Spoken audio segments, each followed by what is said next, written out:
Hello friends, welcome to Shri Tamil channel. இன்றைக்கி நம்ம பார்க்க போகிறது என்னன்னு பார்த்தீங்கன்னா, டீ கடை வெங்காய சமோசா. சினிமா தேட்டரில் கேன்டீனில் கிடைக்கிற மாதிரியான ஒரு வெங்காய சமோசாவை வீட்டிலையே எப்படி செய்யலாம் தான் இன்றைக்கி நம்ம பார்க்க போகிறோம். குழந்தைங்கள்லேருந்து பெரியவங்க வரைக்கும் எல்லோருடைய ஃபேவரேட்டான இந்த ஆனியன் சமோசா எப்படி செய்யலான்னு வாங்க பார்க்கலாம்.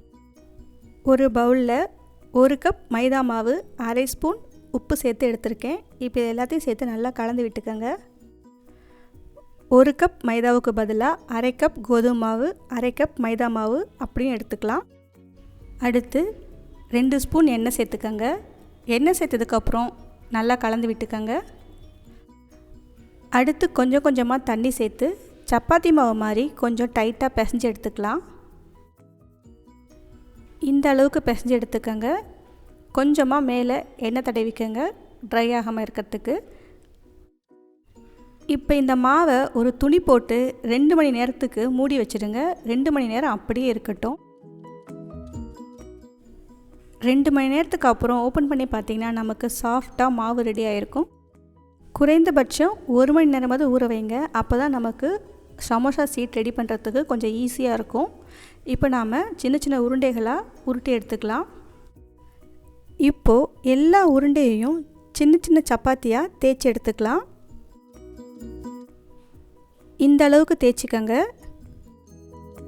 ஒரே சமயத்தில் 3 இல்லைன்னா 4 சப்பாத்தி தேய்ச்சி எடுத்துக்கலாம். அடுத்து ஒரு சப்பாத்தி எடுத்து கொஞ்சமாக எண்ணெயை எல்லா இடத்துலையும் படுற மாதிரி நல்லா தடவிக்கங்க. அதுக்கு மேலே கொஞ்சமாக மைதா மாவு தூவி விட்டுக்கங்க. அதே மாதிரி எல்லா இடத்துலையும் படுற மாதிரி நல்லா ஸ்ப்ரெட் பண்ணி விட்டுக்கங்க. எல்லா பக்கமும் நல்லா ஸ்ப்ரெட் பண்ணி விட்டதுக்கப்புறம் அதுக்கு மேலே தேய்ச்சி வச்ச இன்னொரு சப்பாத்தியை எடுத்து வச்சுக்கலாம். அதே மாதிரி இது மேலேயும் கொஞ்சமாக முதல்ல எண்ணெய் தடவிக்கங்க. அதே மாதிரி கொஞ்சமாக மைதா மாவு இதையும் ஸ்ப்ரெட் பண்ணிக்கலாம். அடுத்து 3வது சப்பாத்தியும் அதே மாதிரி மேலே எடுத்து வச்சுக்கலாம். இதே மாதிரி எத்தனை சப்பாத்தி வேணால் அடுக்கி தேய்ச்சிக்கலாம். ஆனால் பிகினஸாக இருந்தால் 3 சப்பாத்தி நமக்கு சரியாக இருக்கும். அடுத்து நாம் கொஞ்சமாக மாவு தெளித்து எந்த அளவுக்கு சப்பாத்தியை மெலிசாக தேய்க்க முடியுமோ அந்த அளவுக்கு மெலிசாக தேய்ச்சிக்கங்க. தேய்க்கும்போது கொஞ்சம் பொறுமையாக ஒரே மாதிரி அழுத்தம் கொடுத்து ஒரே டைரெக்ஷனில் தேய்ச்சிக்கங்க. இப்போ பார்த்திங்கன்னா நான் இந்த அளவுக்கு மெலிசாக தேய்ச்சிருக்கேன். இப்போ நாம் இதை எடுத்து தோசைக்கல்லில் சூடு பண்ணி அதில் சேர்த்துக்கலாம். சப்பாத்தியை திருப்பி திருப்பி போட்டு ஒரு 30 செகண்ட்ஸ் மட்டும் தோசைக்கல்லில் வச்சுருங்க. இப்போ பார்த்தீங்கன்னா சின்ன சின்ன பபிள்ஸ் வர ஆரம்பிக்குது. இப்போ நாம் இதை எடுத்துடலாம். கொஞ்ச நேரம் ஆறுனதுக்கப்புறம் நாம் இப்போ ஷீட்டை பிரிச்சிக்கலாம். பிரிக்கும்போது கொஞ்சம் பொறுமையாக பிரிங்க. அப்படி பிரிச்சிங்கன்னா நமக்கு இந்த மாதிரி அழகாக பிரிஞ்சு வரும்.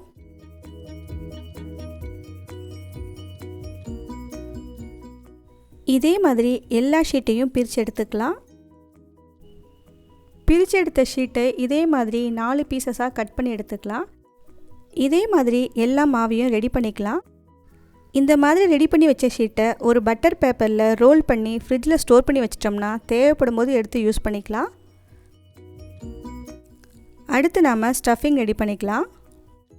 அதுக்கு ஒரு பவுலில் 2 பெரிய வெங்காயத்தை பொடியாக நறுக்கி சேர்த்துக்கங்க. அது கூட 1 டேபிள் ஸ்பூன் துருவிய கேரட் சேர்த்துக்கலாம். அப்புறமா 2 டேபிள் ஸ்பூன் பொடியாக நறுக்கிய கொத்தமல்லி. அடுத்து ஒரு பச்சை மிளகாயை நல்லா பொடியாக நறுக்கி சேர்த்துக்கங்க. கொஞ்சமாக மஞ்சள்தூள் சேர்த்துக்கங்க. ஒரு அரை ஸ்பூன் மிளகாய்த்தூள் சேர்த்துக்கங்க. ஒரு 1/4 ஸ்பூன் உப்பு சேர்த்துக்கலாம். இது எல்லாத்தையும் சேர்த்து நல்லா கலந்து விட்டுக்கங்க. அடுத்து வெங்காயத்திலிருந்து தண்ணியை அப்சர்வ் பண்ணுறதுக்காக ஒரு 3 டேபிள் ஸ்பூன் அவல் சேர்த்துக்கங்க. அவலுக்கு பதிலாக ரவை இல்லைன்னா பொட்டுக்கடலை மாவு கூட சேர்த்துக்கலாம். அவல் சேர்த்ததுக்கப்புறம் நல்லா கலந்து விட்டுக்கங்க. இதை பார்த்திங்கன்னா நாம் ஷீட்டை கட் பண்ணி எடுக்கும்போது மிச்சமான பகுதி இதை சின்ன சின்னதாக கட் பண்ணி அதுலேருந்து ஒரு 2 டேபிள் ஸ்பூன் மட்டும் சேர்த்துக்கங்க. எல்லாத்தையும் சேர்க்க வேணாம், கொஞ்சமாக சேர்த்தா போதும். கடைகளில் செய்கிற சமோசாவில் கண்டிப்பாக இதை சேர்ப்பாங்க. இது ஆப்ஷன் தான், உங்களுக்கு விருப்பம் இருந்தால் சேர்த்துக்கங்க, இல்லைனா வேண்டாம். வெங்காயத்தை எண்ணெயில் வதக்கியும் செய்யலாம். ஆனால் வதக்கி செய்கிறத விட இப்படி செஞ்சால் தான் சமோசா எண்ணெயில் பொரியும் போது வாசனையே சூப்பராக இருக்கும். டேஸ்ட்டும் கடைகளில் வாங்குகிற சமோசா மாதிரி இருக்கும். அடுத்து நாம் ஒரு 2 டேபிள் ஸ்பூன் மைதா மாவை கொஞ்சமாக தண்ணியில் கரைச்சி எடுத்து வச்சுக்கோங்க பேஸ்ட்டுக்காக. இப்போ ஒரே ஒரு ஷீட்டை எடுத்துக்கலாம். இப்போ இந்த ஷீட்டோட ஒரு ஓரத்தில் கொஞ்சமாக கரைச்சி வச்ச மைதா பேஸ்ட் தடவிக்கலாம்.